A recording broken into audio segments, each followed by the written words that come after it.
October 18, 1955, the lifeless bodies of three young boys were discovered unclothed in a drainage ditch.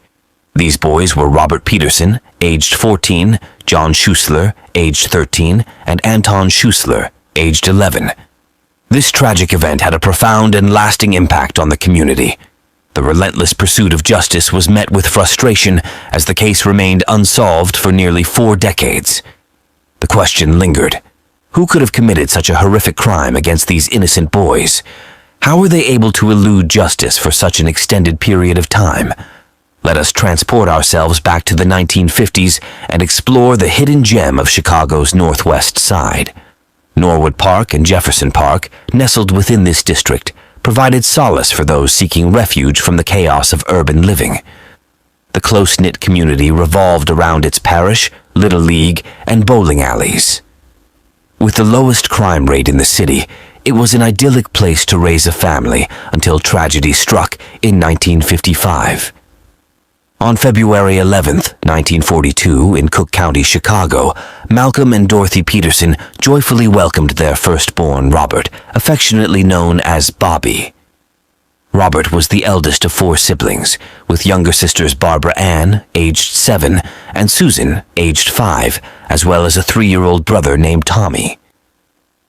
Even as a child, Robert was recognized for his tidiness and meticulousness, ensuring his room was always immaculate. He was a responsible young man who not only assisted at home, but also actively participated in various community endeavors. John Schuessler, born on November 30, 1941, to Anton John Schuessler Sr. and Eleanor Lillian Holtz Schuessler, possessed a deep passion for sports from a tender age. He was an exceptional and well-behaved child who steered clear of trouble. 2 years later, on November 12, 1943, his brother Anton John Schuessler, affectionately known as Tony, entered the world. Tony harbored a lifelong aspiration to become a veterinarian, a dream he nurtured from his earliest years. The bond between the two brothers was unbreakable, engaging in shared activities and maintaining a close circle of friends. As the sun descended upon the serene streets where John, Anton, and Robert had spent their childhood engaging in sports and exploring their surroundings, an ominous feeling of something sinister and dark permeated the atmosphere. A dreadful event was on the horizon. It was the 16th of October, 1955, a crisp autumn day in Chicago. The 2 young brothers, 13-year-old John and 11-year-old Anton, mounted their bicycles and pedaled their way to their friend Robert's house. Having already assisted their unwell father in hanging a clothesline in the basement, they now had the entire day to themselves. With a burning desire to embark on a daring escapade, John and Anton each possessed $1.25 in cash, eagerly awaiting their plan to secretly venture downtown and catch a movie. This audacious and forbidden adventure was made possible by their 14-year-old friend, Robert, who possessed the necessary expertise and permission to join them. Robert's mother, Dorothy, even aided them in selecting a film, Disney's The African Lion, which they intended to watch at the Loop Theater. Armed with $1.50 in his hand, Robert bid farewell to his parents, adhering to their customary routine of affectionate kisses, and departed from the house with the promise of returning home by 8 p.m. As the night grew darker and the clock struck past 8, panic began to consume both families. There was no trace of the boys, nor were there any phone calls. Eleanor, the mother of John and Anton, made a phone call to the Peterson residence to inquire about the whereabouts of the boys. To Eleanor's astonishment, Dorothy, Robert's mother, revealed that they had set off for downtown, leaving her in a state of shock. The fear intensified when there was no communication from the boys, prompting Dorothy Peterson to contact the police at the Gale Street station around 10 p.m. She conversed with a sergeant who advised the families to reach out to the police again if the boys failed to return within an hour. The sky, which had initially been adorned with a beautiful blue hue when the boys embarked on their adventure, gradually transformed as the day progressed. The stormy night brought forth torrential rainfall, further exacerbating the anxiety that had gripped the neighborhood. In spite of the challenging circumstances, Mr. Peterson and Mr. Schussler were determined not to give up their search for their missing sons. They meticulously combed through every hamburger establishment along Milwaukee Avenue and even thoroughly checked the Loop Theater, where the boys had intended to watch a movie. However, all their efforts proved fruitless. It seemed as though the boys had vanished without a trace, leaving no option but to involve the police. Despite their children attending the same school and being friends, the Peterson and Schussler families had never crossed paths or engaged in conversation with one another. It was as if their lives were running parallel, never intersecting. Little did they know that their lives were on the verge of becoming intricately intertwined in a way they could never have anticipated. As the police initiated their search for the missing boys, they inquired about the boys' attire and belongings, hoping to gather any potential clues. They discovered that Robert had been wearing a distinct White Sox jacket, while the other boys were clad in Cubs jackets. But where could they be? The downtown area was several hours away by car, making it unlikely for them to have traveled that far. Perhaps they had spent their money on snacks and were walking back home in the pouring rain. Or maybe they had gone bowling, a favored pastime of the boys. The search persisted as various theories and ideas were discussed, yet the only certainty was the mounting worry of the families involved. As the sun rose on October 17, 1955, the day following the boys' disappearance, the sense of unease within the community intensified. The police were equally perplexed, as they had never encountered a case in that community where a missing child had not been found. Although Robert had skipped school on a few occasions in the past, everyone knew he was responsible and would never abandon Anton and John on their own. The detectives made the decision to visit Farnsworth School on Linder Avenue, where the boys were enrolled in order to determine if the disappearance had any connection to the school. Principal D.W. Thornton recommended exploring the North Branch of the Chicago River in the Forest Preserve due to its history of violent incidents. A year earlier, a high school boy had assaulted a grade school student near the river. The teachers, Mrs. Bernice Jonas and Miss Cecilia Schwachten, were deeply upset and tried to remain composed. Mrs. Jonas speculated that one or two individuals may have been attempting to gain the students' attention in recent days, as reported by some students.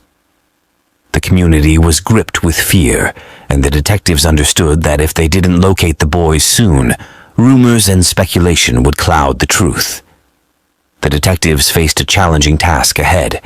With a population of 60,000 in the area, they had numerous doorbells to ring and a vast region to cover. They recognized the need to narrow down the search locations to improve their chances of success. Consequently, they began by investigating the Loop Theater and reaching out to the bus drivers who were on duty on the day the boys went missing. One driver, Bruno Malcarini, provided a crucial lead. He recalled seeing 3 boys matching the description of Robert, John, and Anton boarding his bus at Berthoud Avenue, displaying their student ID cards. He dropped them off at Lawrence Avenue, where they intended to go to the Jefferson Park recreation alleys for bowling. The issue arose when they didn't request a transfer slip, indicating that they were supposed to disembark at Central near the Peterson home. Perhaps this innocent change of plans triggered a horrifying sequence of events. It appeared that the detectives were finally making progress in their search for the missing boys. Sightings at the bowling alley yielded the next significant lead.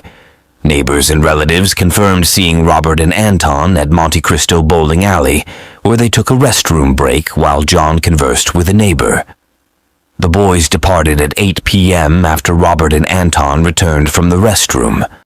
Edward C. Davis, the manager of the alley, provided additional details, shedding light on the boys' activities that day. According to Davis, they had visited the alley twice, once at approximately 3:15 p.m. and again at 7 p.m. However, they were unable to bowl due to their lack of funds. This raised a perplexing question.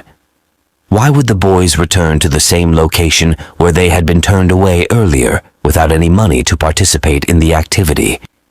While the detectives now had a timeline to work with, there were still gaps in their understanding of the events. It was frustrating for them to be so close to the boys, yet unable to locate them. The atmosphere in the office of Captain Russell Corcoran, head of the 33rd Precinct of the Chicago Police Department, was tense and somber on that fateful day of October 18th, 1955. The disappearance of the Peterson and Schussler boys had consumed the entire department, and Captain Corcoran had just reassured the commissioner that they were exerting every effort to locate them. However, at 1:15 p.m., the phone rang once again, and as the captain listened, his face turned pale and tears welled up in his eyes. After hanging up, he made a grim announcement that would forever haunt the team of detectives. The bodies of 3 young boys had been discovered, unclothed. On that day, Victor Livingston, a middle-aged liquor salesman, was leisurely driving around in his car, enjoying the rewards of his hard work. Having earned a decent sum of money, he sought a peaceful spot to have his lunch. Consequently, he decided to visit Robinson Woods Forest Preserve, a picturesque area renowned for birdwatching and autumn foliage on the northwest side of Chicago. Little did he know that he was about to stumble upon something horrifying. As he sat in his car preparing to eat, his attention was drawn to a lifeless body lying on the ground. Alarmed, he swiftly drove away in search of a phone to alert the authorities. Various authorities arrived at the scene as the news spread. When Victor approached the officers inquiring about the body, he was informed that 3 bodies had been found. Due to the bodies being placed in a shallow ditch, only one was visible. Despite the detectives' extensive search for the missing boys, the grim reality they uncovered was beyond anyone's worst nightmares. Just a fortnight before Halloween, the boys were found unclothed and stacked on top of each other, with Robert's head displaying a gruesome wound that had already healed. The contaminated area offered no hope of finding footprints or any other valuable evidence. The devastating news impacted everyone profoundly. Although detectives were expected to maintain a professional demeanor, tears flowed freely that day as they grieved the loss of the innocent children. Left with minimal evidence, the detectives noted the absence of footprints near the bodies, suggesting that the boys had been disposed of from a vehicle. The perpetrator had meticulously covered their tracks, erasing any traces of the boys' belongings or incriminating evidence. Furthermore, the presence of grease on their hands, backs, and soles indicated that the boys were likely killed elsewhere before being dumped in the forest. The absence of blood due to rain further supported this theory. An autopsy on the 3 boys revealed that they had been deceased for approximately 36 to 40 hours before their discovery in the Robinson Woods Forest Preserve. While initial suspicions pointed towards assault, the autopsy results disproved this assumption. Dr. Harry R. Hoffman, an associate of the Cook County Behavior Clinic, somberly pointed out that the individual behind such a despicable act was likely fulfilling their dark desires through the very act itself. Dr. Jerry Kearns was a seasoned professional in the field of examining human remains. He made sure not to let the weight of his work affect his personal life, but the case of the Schussler-Peterson boys would leave an indelible mark. Anton Jr. had been struck in the neck with a force akin to a karate chop, yet the presence of fingernail marks on Anton and John's necks indicated that they were strangled. The Schussler boys seemed to have been strangled using bare hands, while Robert had evidently been strangled with a rope. Additionally, he had been brutally beaten on the head 14 times with a rake or similar gardening tool, and the other boys had been struck on their faces with what seemed to be the flat side of a knife. Coroner Walter E. McCarrow also shared his thoughts on the tragedy, labeling it as the work of a deranged individual or possibly a group of older boys.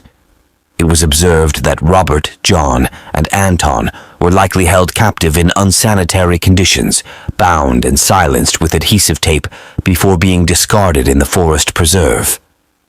Dr. Kearns was well aware that this was no ordinary crime. He asserted that it was not carried out by individuals of the same age group, nor was it the work of a lone 18 or 20-year-old. The assailant had approached from the left rear, and despite the gruesome nature of the crime, there was no sign of sexual assault.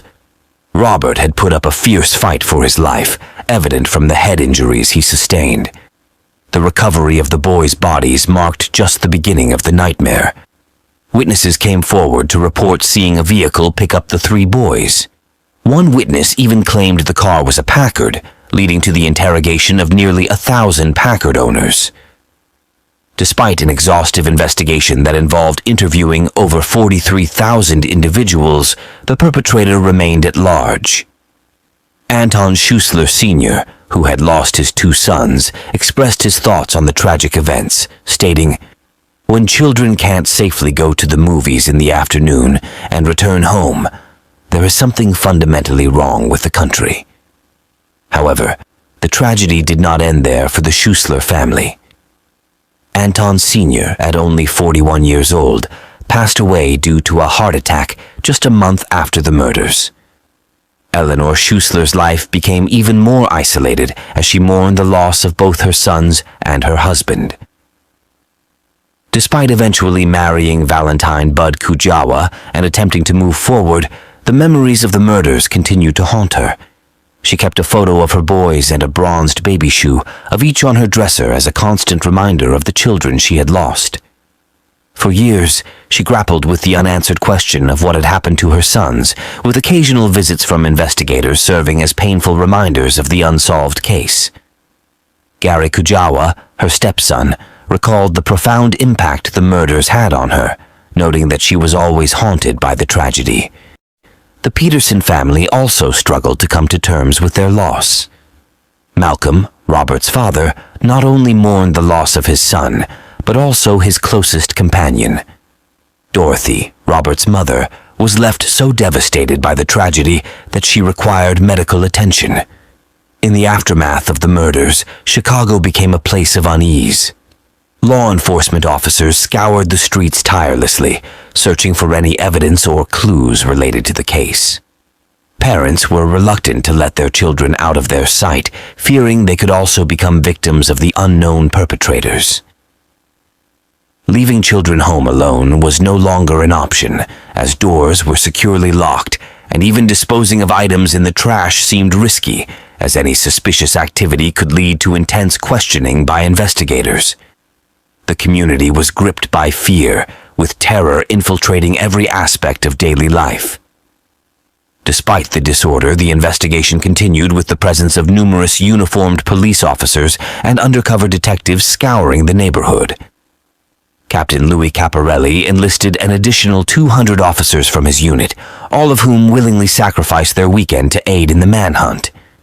It was an unprecedented display of unity within the Chicago Police Department, with one officer commenting, "I've never witnessed anything like it." However, it wasn't until December 7th, 1955, that the Chicago Daily News took notice of peculiar markings discovered on John's left thigh, positioned between his knee and hip. These oval-shaped markings, measuring 4 inches by 2 inches, featured a pattern of stars and letters imprinted on the fatty tissue beneath the skin. Of particular significance was the word bear. Dr. Kearns had overlooked this detail in his initial findings. Yet, there were other crucial oversights as well. Funeral home attendants had uncovered alarming bone fractures in the Schuessler brothers, which Dr. Kearns had failed to detect. Additionally, adhesive tape had covered the boys' faces, but it had been removed prior to their bodies being left in the ditch. The perpetrators of this crime were well aware of what they were doing, concluded Coroner McCarran. They took care to eliminate the tape used for blindfolding and gagging the victims, as it could have revealed fingerprints. The leads that once appeared promising gradually dwindled, transforming the once bustling investigation into a silent and stagnant cold case. The brutal murders of 3 young boys in Chicago left investigators with more questions than answers. As if the case wasn't perplexing enough, over a year later, on December 28, 1956, 2 teenage girls, 15-year-old Barbara Grimes and 13-year-old Patricia Grimes, vanished after watching their beloved movie, Love Me Tender. Their lifeless bodies were discovered unclothed on the side of the road, mirroring the earlier murders. However, unlike the boys, there was no clear cause of death. The coroner's jury ruled that the sisters froze to death, but the chief investigator, Harry G. Ellows, disagreed. He believed that the ice around the bodies showed that they were warm when they were left there, and that the puncture wounds in Patricia's chest were signs of violence before death. He also suspected that Barbara had been assaulted, which the pathologists had denied. The eerie similarities between the two cases led to speculation that the same person might have been responsible for both. After decades of frustration and dead ends, it seemed like the case of the murdered boys in Chicago would remain a mystery forever. But then, in 1994, a bombshell dropped, and it wasn't the kind of evidence you see in TV crime dramas. There was no DNA, no fingerprints, no trace evidence examined by a forensics expert. Instead, it was a seemingly innocent comment made by a snitch in a completely unrelated investigation that suddenly opened up a direct path to a suspect in this long-dormant investigation. During an investigation into suspected horse killings and the mysterious disappearance of candy heiress and horsewoman Helen Voorhees Brach on February 17, 1977, a breakthrough occurred when Special Agent Jim Grady and his partner, Mr. Rotuno, began piecing together clues from the horse racing industry. They knew they were entering a world of secrets. As the pieces started to fall into place, the prosecution team found themselves delving into an underworld of murderers, arsonists, swindlers, con men, and even a group known as the Horse Mafia. As they dug deeper, they started hearing whispers about a man named Kenneth Hansen in relation to the boys' slayings, who had bragged about the incident to the people he was close with. For years, the case was built from fragments of information called from this murky world. But somehow, they managed to make it all fit together, painting a vivid picture of what had happened all those years ago. In the early 1990s, detectives were closing in on Kenneth Hansen, who had a rather eventful life. Born to Ethan and Lucille Hansen in 1933, Kenneth was known for his intelligence and charisma during his childhood. He later married his high school sweetheart, Beverly Ray Carlson, and together they had 2 sons, Danny and Mark. In the 1960s, Kenneth opened and managed a riding stable called Camelot near Tinley Park. It was during this time that Roger Spry, a young worker at the stable, became a part of the Hansen family, residing in their house from a young age. However, things took a dark turn when Hansen made inappropriate advances towards Spry and banished him to sleep with the dogs in the kennels. Eventually, when Spry was still a child, Hansen initiated a relationship with him that lasted for years until Spry turned 18. Throughout this period, Spry lived on and off with Hansen, while Hansen also picked up male hitchhikers aged between 11 and 16 years old, offering them lodging at the stables in exchange for work. Hansen would often boast to Spry about his relations with these young boys. As the summer of 1994 approached, Hansen began to feel the weight of impending doom as the investigation into his possible involvement in a decades-old case closed in on him. He became so paranoid that he started asking his neighbor if there were any police officers looking around his house. Meanwhile, the investigations surrounding the disappearance of Helen Voorhees Brach continued to unfold, adding more intrigue to the situation. In July 1994, the police made a significant move by charging Richard Bailey, a former stable owner and acquaintance of Hansen's, with soliciting Brach's murder. But that was not the end of it. Authorities also charged 23 other individuals for their alleged participation in schemes to kill valuable horses for insurance payments. On August 11, 1994, Kenneth Hansen was apprehended by the Chicago Police and Federal Bureau of Alcohol, Tobacco, and Firearms at his residence in Country Club Hills, where he was found with a packed suitcase. The arrest was in connection to an arson incident in 1972 that destroyed the Forest View Stables, a rival business, and resulted in the deaths of 36 horses. The following day, on August 12th, Hansen was formally charged with 3 counts of murder in the Peterson-Schuessler case. At the time of the murders, he was 22 years old, and he was 61 years old at the time of his arrest.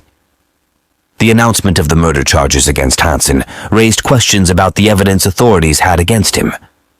Despite not revealing specific evidence, Cook County State's Attorney Jack O'Malley stressed that after 4 decades, the case could not rely solely on physical evidence.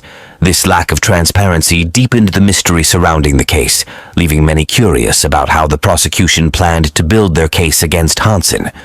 Although Robert Hansen was one of the 43,000 individuals initially interviewed, there is no indication that he was aware of being a suspect or deliberately concealed his involvement from investigators. Police reports suggest that on October 16, 1955, Robert, John, and Anton were hitchhiking on Milwaukee Avenue when they were picked up by Hansen, who resided just a few blocks away from where he encountered the boys. Hansen then transported them to Idle Hour Stables, a location he frequented and worked at on the city's northwest side. According to sources, Hansen attempted to engage in inappropriate behavior with the boys, and when they resisted, the situation turned violent, resulting in the boys' deaths.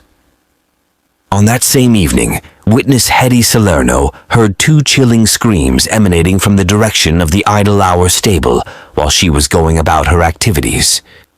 Spry, who resided with Hansen's family, testified that Hansen once recounted a chilling incident involving 3 boys he had picked up while they were hitchhiking. According to Hansen's version of events, he took them to a barn where he assaulted Anton. When John, Robert, and Anton threatened to report the incident to their parents and the police, an argument ensued. The defendant ended up accidentally strangling one of the boys in the heat of the moment and was then compelled to eliminate the other 2 to prevent being exposed. After the killings, Hansen's friends showed up, and together they disposed of the bodies in the nearby forest preserves with the help of an employee. Hansen had openly admitted to multiple individuals about the murders, even mentioning how his brother, Curtis Hansen, had attacked one of the boys with a blunt object. Kenneth Hansen lived in constant fear that Curtis might disclose his secrets at any moment. Witnesses during the initial trial testified that Hansen had confessed to them about the killings in a room at the Idle Hour stable. The stable was under the ownership of Silas Jamie, a controversial figure in the horsebreeding world known for his erratic behavior and suspected involvement in violent and shady dealings. Despite this, he managed to climb the ranks in the industry, becoming a prominent figure in the Chicago horse scene. It was believed that Silas somehow learned about the 3 boys being killed in the stable and was outraged. Some witnesses even claimed that he assisted in disposing of the bodies. Hansen bragged that after the bodies were discovered, he relocated to South Chicago and arranged for the Idle Hour stable to be burned down to eliminate any evidence. In 1995, Hansen was found guilty of the atrocious crime, but his fortunes changed when the Illinois Appellate Court overturned his conviction 5 years later. It was determined that the jury should not have been exposed to Hansen's history of inappropriate behavior with boys. Nevertheless, justice prevailed during a retrial in 2002. The jury quickly reached a guilty verdict, leading to Hansen being sentenced to 200 to 300 years in prison, ensuring he would spend the remainder of his life incarcerated. Despite appealing the decision in 2004, it was upheld. Kenneth Hansen battled dementia in prison and passed away on September 13, 2007, at the age of 74. The news of his conviction evoked a range of emotions, from relief to anger. One individual deeply impacted was a stepbrother of the Schuessler brothers, whose pain resurfaced upon learning of Hansen's death. Leonard Goodman, Hansen's former attorney, maintained his client's innocence, believing that an earlier arrest could have provided a solid alibi. However, with decades past, recalling specific details from 1955 was impossible. Prosecutors and investigators argued that the evidence against Hansen was strong, labeling the case as a deadlock. They also alleged that Hansen had victimized numerous boys leading up to his arrest. The Peterson-Schuessler murder case transcended a mere crime, becoming a chilling tale that instilled fear and unease throughout the city. Once a peaceful community, it transformed into a place where darkness was dreaded and the unknown was feared.